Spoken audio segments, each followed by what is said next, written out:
All of this happened when my daughter, Lily, and I were flying to Austin. She was 10 years old enough to want a bit of independence, but young enough that my heart was in my throat the whole time. We were at Nashville Airport, BNA, and we had a few hours to kill before the flight. I'm a smoker, I know it's a terrible habit, but I was dying for a cigarette. The bookstore was right across from the lobby, and I could see the entrance perfectly from the smoking lounge. I gave Lily $20 and my old phone, told her to stay in the children's section, and text me if she needed anything. I thought, what could happen? It's a brightly lit, busy airport bookstore. So, I went to smoke, keeping an eye on the entrance, feeling that typical mom guilt mixed with the relief of a nicotine hit. I saw her go in, and a few minutes later, I saw this guy go in too. I didn't think anything of it. He was just a guy in a bland gray suit, black shoes so shiny you could probably see your reflection in them. Just another business traveler, you know? I was smoking my second cigarette when my phone buzzed. It was Lily. The message just said, "Mom, there's a weird guy here." My blood ran cold. I replied immediately, "What is he doing?" and started putting out my cigarette. Her response came a second later. "He's just staring. He was in the mystery aisle, and now he's here in the kids section, standing next to Dr. Seuss." That was it. I was on the move. The detail about the kids section is what set off all the alarms in my head. I rushed back to the bookstore, my eyes scanning the place like a madwoman. I saw Lily first, pretending to read a book, her little shoulders tense. And then I saw him. Gray suit, shiny shoes, standing a few feet away, not even pretending to look at a book, just watching her. The second our eyes met, he didn't look away. There was no shame, no "oops, you caught me" expression. He just held my gaze with that completely blank, empty stare. It was the scariest thing I'd ever seen. I grabbed Lily's hand, my voice probably too sharp when I said, "Okay, let's go." We left that bookstore, and I could feel him behind us. I didn't need to look. You can sense a presence like that. It's like the air gets thick and heavy right at the back of your neck. I was trying to act normal for Lily, pointing out planes and asking what book she picked, but my heart was pounding against my ribs. We got to our gate, B12 or something like that, and found some seats. I put our bags right next to me and told Lily to sit on the other side. And then, sure enough, here he comes. Mr. Shiny Shoes. He didn't sit across the way. He didn't sit in the back row. He came straight over and sat 3 seats down from our luggage, opened a newspaper, and just sat there. He was so close. Too close. The message was crystal clear. "I see you, and I'm not going anywhere." The whole time we waited to board, I felt like an animal in a trap. I couldn't relax, couldn't read, couldn't do anything but watch that man out of the corner of my eye while pretending to be a normal, calm mom. The first leg of the flight was pure agony. We were on one of those smaller jets, with 2x2 seating. I was sitting by the window, Lily next to me, and he was 2 rows behind us, on the other side of the aisle. I knew because I saw him board. I spent the whole flight just staring out the window, trying to control my breathing, while my mind raced a mile a minute. What's his plan? What does he want? When we landed for our layover, I thought, okay, that's it. He has to be going somewhere else. Dallas, Houston, anywhere but Austin. Please, God.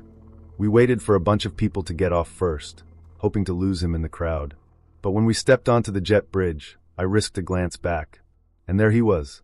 For people behind us, his dead eyes staring right at me. My stomach just dropped to the floor. There was no shaking him. He followed us off the plane, followed us as we checked the monitor for the next gate, and followed us as we walked through the new terminal. He was like our personal shadow, a gray-suited ghost. At the new airport, I was desperate.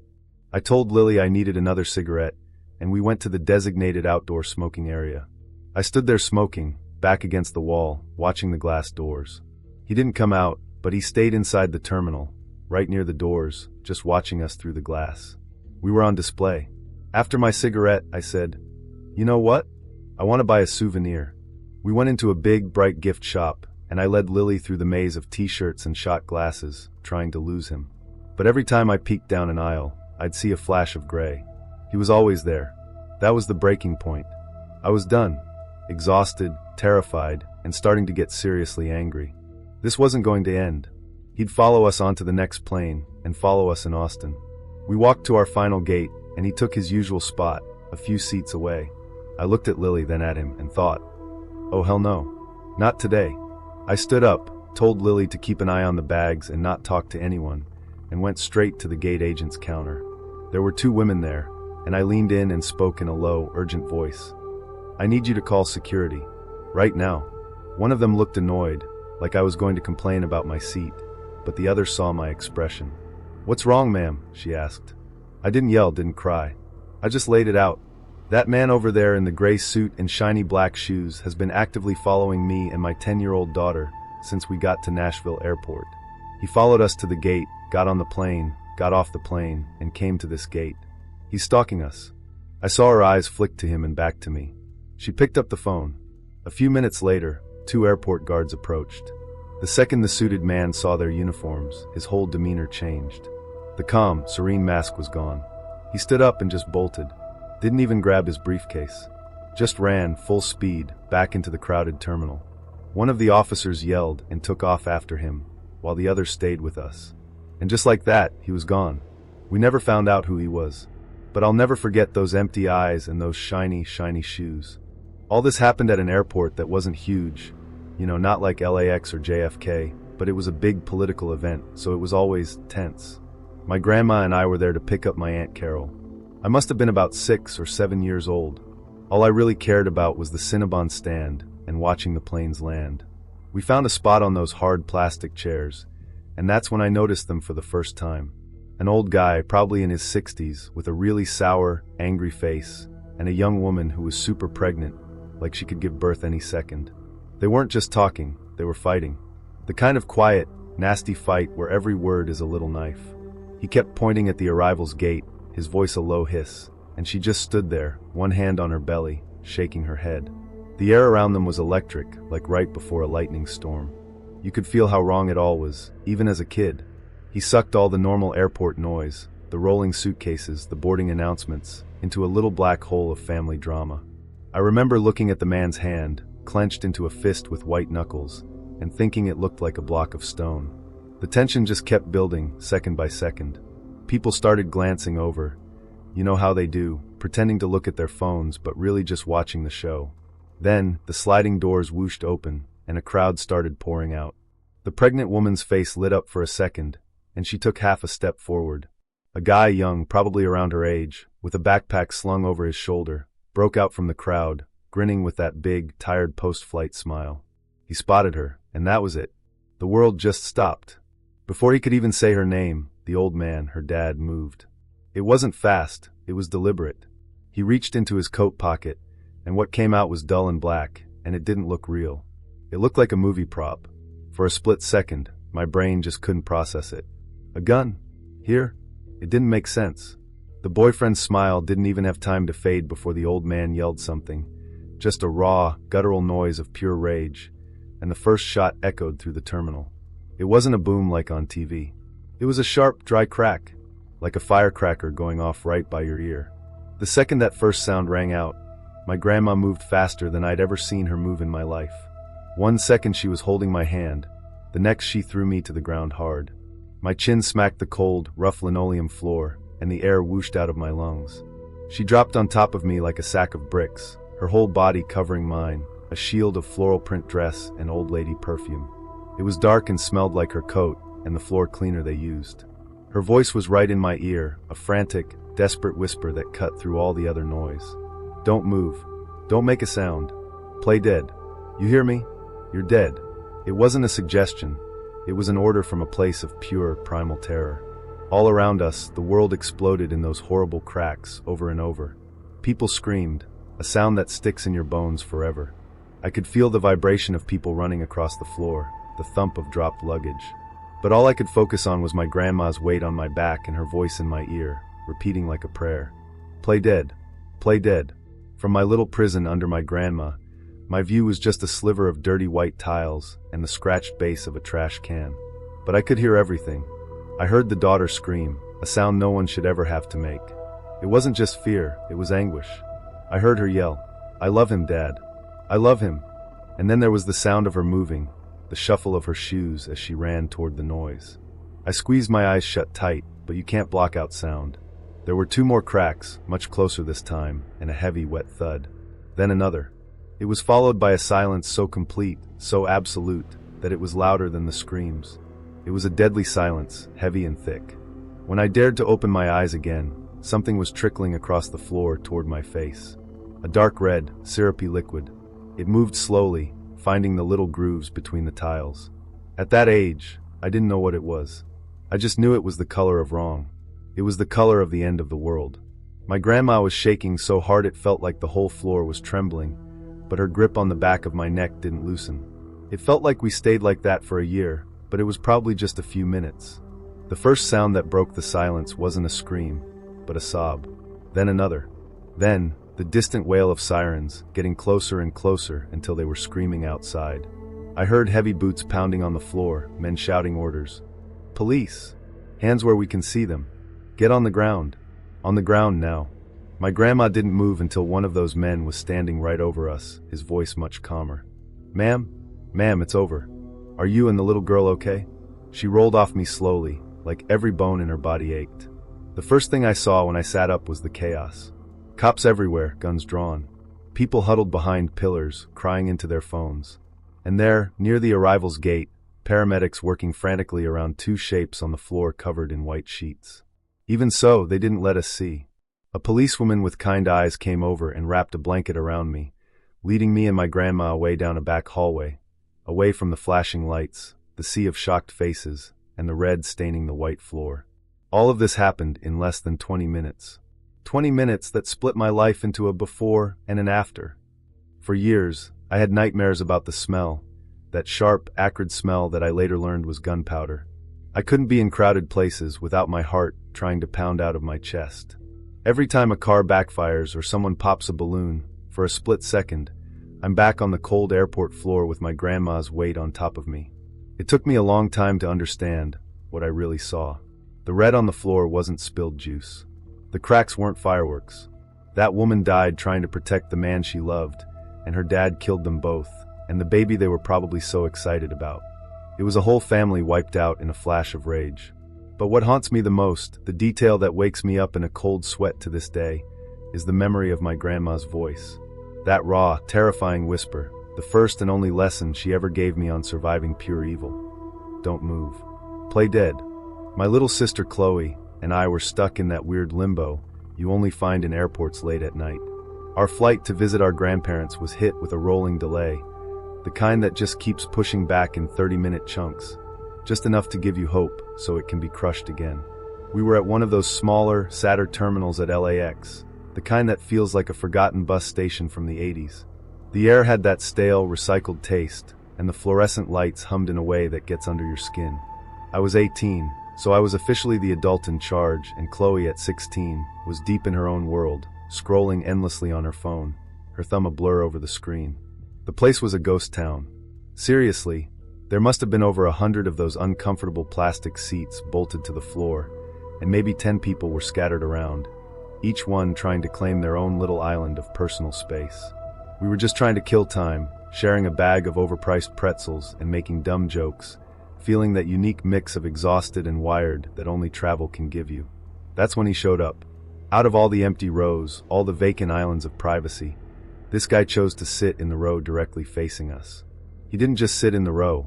He sat in the one seat that was a perfect mirror to mine. I remember my brain trying to make sense of it, like maybe all the other seats were broken or something. But they weren't. He was just there. And he was strange.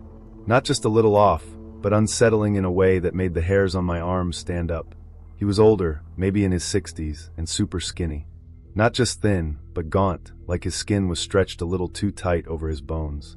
He wore a cheap-looking, slightly too large suit that smelled faintly of mothballs. He didn't have a bag, not even a laptop case or a book.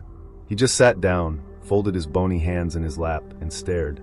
He didn't look at his phone or the departure screen. He just stared right at us with these wide, unblinking eyes, a faint, twitchy smile playing on his lips. It felt like we had suddenly become the only channel on his TV. The real weirdness started when he began to laugh. Chloe and I were talking, just quiet, dumb sibling stuff. I asked her, "You want the last of the water?" And from across the aisle we heard it, a dry, rattling little chuckle, like leaves skittering across pavement. We both froze for a second and glanced at each other. I tried to play it off, thinking maybe he was listening to a podcast or something, but he had no headphones in. A few minutes later, Chloe complained that her phone was at 5%, and I told her she should have charged it at the last outlet. Again the same sound, a wheezing, private little laugh, just for him. It was completely disconnected from us, yet entirely because of us. Every mundane thing we said was met with this soft, creepy little punctuation mark of a laugh.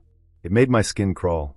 It felt like we were specimens in a jar, and he was the one observing us, finding our every normal interaction endlessly amusing. I tried to ignore it, to put my own earbuds in and drown him out, but I couldn't. I could feel his gaze on us, a heavy physical pressure. My phone buzzed on my lap. I looked down, expecting a notification from the airline about another soul-crushing delay. Instead, it was a text from Chloe, who was sitting right next to me. My stomach dropped when I read it. The message was just 5 words. I think this guy is taking pictures of me. A jolt of ice-cold adrenaline shot through my veins, so sharp it almost made me gasp. My whole body went on high alert. I didn't want to look up. I was terrified of what I'd see if I did, of confirming that this nightmare was real. Part of me was screaming, just get up and walk away. Go to the bathroom, go anywhere. But I was the older sister. I was supposed to be the protector. So with my heart hammering against my ribs, I took a slow, deliberate breath, trying to look casual, like I was just bored and scanning the terminal. I let my eyes drift from the floor, past the grimy windows, and then slowly, inevitably, over to him. It was so much worse than I imagined. He wasn't even trying to hide it. His old, cracked smartphone was held in his lap, but it was angled up, pointed directly, unmistakably, at my sister. The screen was dark, so he was probably using one of those apps that lets you take pictures with a black screen, but the angle was absolute proof. He was documenting her, capturing her without her consent, sitting right there in front of us like he had every right in the world. The second our eyes met, his twitchy smile didn't falter. It widened. There was no shame, no surprise at being caught, just this knowing look. It was a look of pure ownership, like we were his entertainment, and he was daring me to do something about it. For a split second, the world just stopped. Then, as if he'd gotten everything he came for, he slowly folded himself up from the chair. He stood, smoothed down his ill-fitting jacket, and without a single word, turned and walked away, disappearing down the hall toward the main concourse, leaving a vacuum of cold dread where he'd been sitting. Chloe and I immediately grabbed our stuff and moved to the other side of the gate, as close to the airline desk as we could get. We didn't talk about it, not really. We just sat there shaken, watching every single person who walked by. When they finally called our flight to board, we were some of the first people in line, just desperate to get on that plane and be surrounded by other people.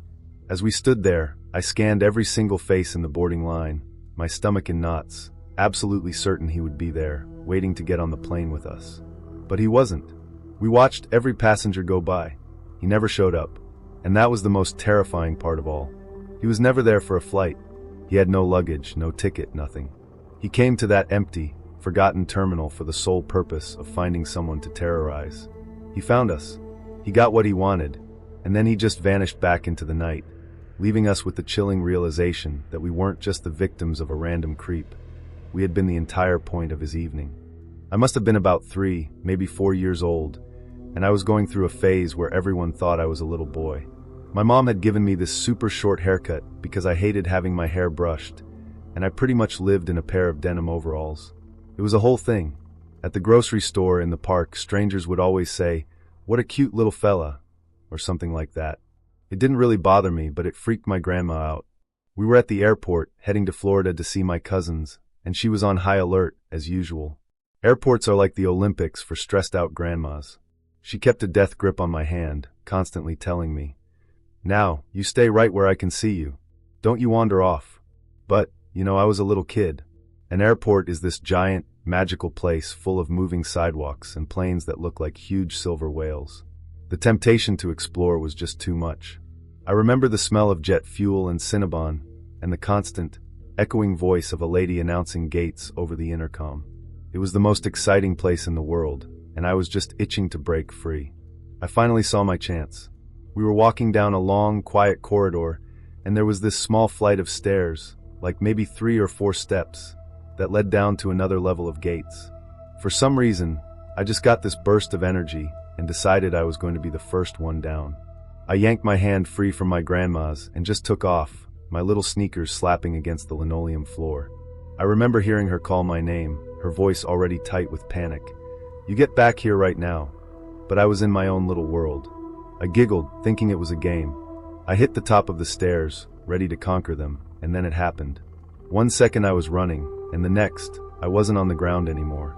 These two huge hands had just wrapped around my torso, hoisting me up into the air like I was a sack of potatoes.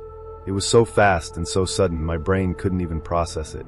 My feet were just dangling there, and all I could see was the back of a dirty, faded t-shirt before he turned me around to face him. He was a big guy, not just tall, but wide like a refrigerator. He had this messy, straw-colored blonde hair that looked like it hadn't been washed in a week, and a tangled beard that was the same color. And the smell. God, I can still smell it sometimes in my nightmares. It was this gross mix of stale cigarettes, sweat, and something else, something metallic and wrong. But his eyes were the worst part. That's the detail that's burned into my brain forever. They weren't angry or crazy. They were just blank, cold and flat and totally steady. It was a look I'd never seen before, and even as a little kid, I knew it was dangerous.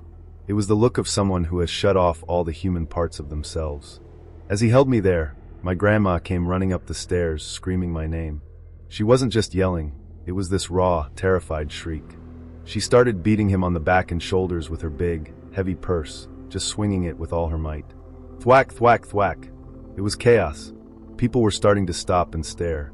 The man barely even flinched when her purse hit him. He just held me tighter, turning to her with this weirdly calm expression on his face. And then he said the words that made my blood run cold, even though I was too young to fully understand why. He said, "Hey, calm down, lady. This is my son. He gets away from me sometimes." He even tried to give a little chuckle, but it came out like a rasp. The boy you're looking for must have run on ahead. My grandma just stopped dead. I could see the confusion on her face. For a split second, she looked at me, then back at him, and I could see the tiniest flicker of doubt in her eyes. It was only for a second, but it felt like an eternity. In that moment, the entire world was wrong. This strange, smelly man was claiming I was his, and my own grandma, my protector, was confused. The man's lie was so simple, so believable because of my stupid haircut and my overalls, that it almost worked. The coldness in his eyes intensified, like he knew he was winning. But then something inside me just snapped. I don't know where it came from. It wasn't bravery, it was just pure, simple fact. All the fear and confusion boiled down into this one, solid piece of truth, and I had to say it out loud. I looked him right in his dead, cold eyes, and with the kind of bossy authority that only a 4-year-old can really have, I said, clear as a bell, "I am not a boy, and you are not my dad. Now put me down." The effect was immediate and bizarre. It was like I'd thrown a bucket of ice water on him. His whole face changed. The calm, calculating look vanished, and it was replaced with this expression of pure, horrified shock.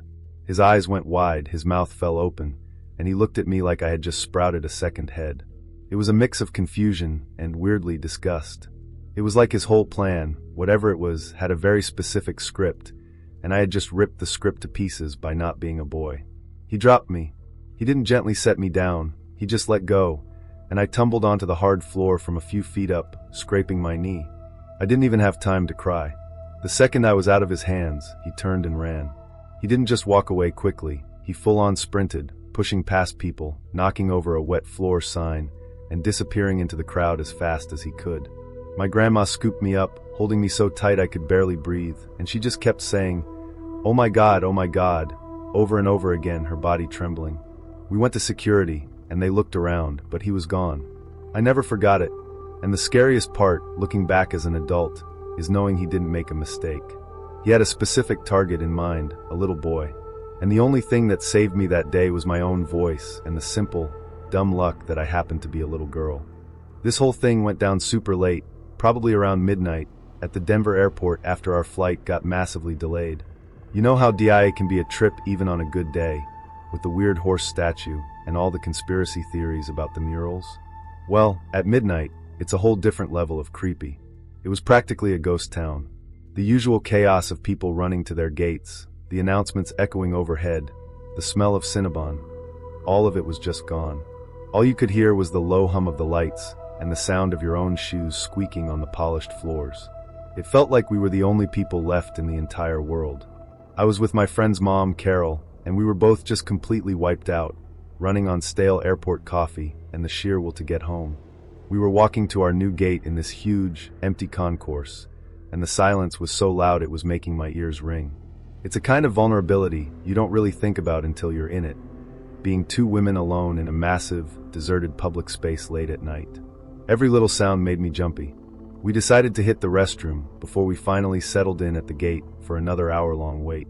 The walk to the bathroom felt like it took forever, our footsteps echoing way too loud in the empty hall. It was one of those big, multi-stall restrooms, and just like everything else, it was completely empty and eerily silent. The bright white lights seemed to buzz louder in there, and the air smelled sharp and sterile, like they'd just bleached the whole place. Carol went into a stall at the far end, and I took one closer to the entrance. I did my business, and the click of the lock on the stall door sounded like a gunshot in the quiet. When I stepped out to wash my hands, I noticed a woman in a security uniform standing just inside the main doorway, kind of half leaning against the wall. I remember feeling a little flicker of relief. It was comforting, seeing someone official, another person. It made the place feel a little less like the set of a horror movie. She gave me a quick, professional nod, and I turned to the sinks, just going through the motions, totally exhausted and not really thinking about anything other than how much I wanted to be in my own bed. I was drying my hands under the ridiculously loud air dryer when I heard the toilet flush in the stall right behind me, the one next to the one I'd used. My first thought, obviously, was, oh, Carol's done. I turned around, probably with some dumb, tired expression on my face, ready to say something like, "You ready to get out of here?" But the person who pushed the stall door open wasn't Carol. It was a guy. A dude in a plain black hoodie, with the hood pulled up so low over his forehead that his whole face was just a dark shadow. My brain kind of short-circuited for a second. It just didn't compute. A man, in the women's restroom, at midnight, in an empty airport. He didn't look lost or confused. He didn't seem embarrassed. He didn't even look at me. His eyes were fixed on the floor, and the moment he was out of the stall, he just stood there for a split second, like he was deciding what to do next. It was the strangest, most unsettling feeling. There was no oops, wrong room. There was no sound at all.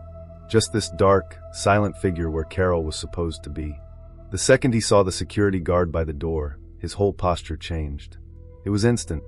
His head, which was already down, seemed to sink even lower into his hoodie, and he immediately started moving towards the exit fast.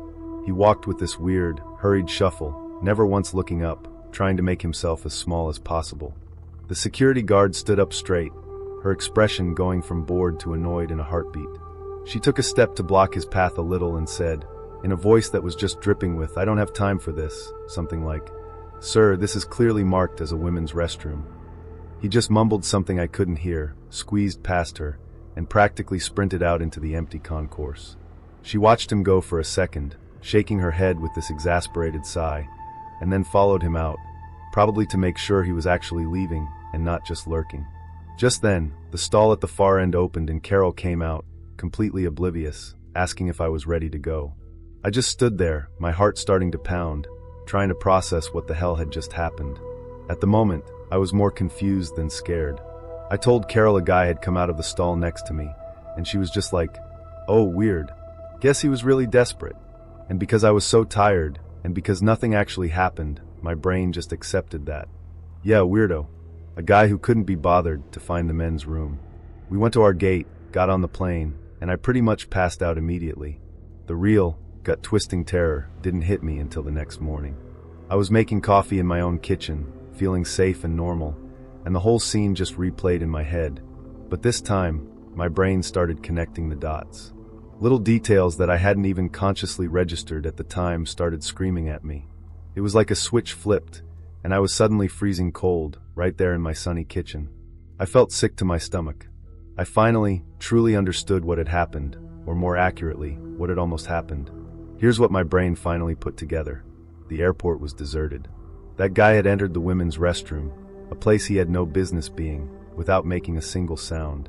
I never heard the main door open, never heard his footsteps. He went into the stall right next to me and waited in total silence. He wasn't using the bathroom. He was just in there, waiting. And the flush? It was fake. It was a prop. It was a sound designed to make me think a woman was coming out of the stall, to make me turn around without my guard up. He was waiting for me to come out first, and he only flushed after he knew I was out of my stall and alone. The only reason his plan, whatever it was, fell apart was because of that security guard. Her random, Lucky presence by that door was the only thing that stood between me and him. She didn't just stumble upon a guy in the wrong bathroom. She unknowingly walked in on a predator in the middle of his hunt. The thought of what could have happened in that empty, echoing bathroom if she hadn't been there, it still makes it hard for me to breathe.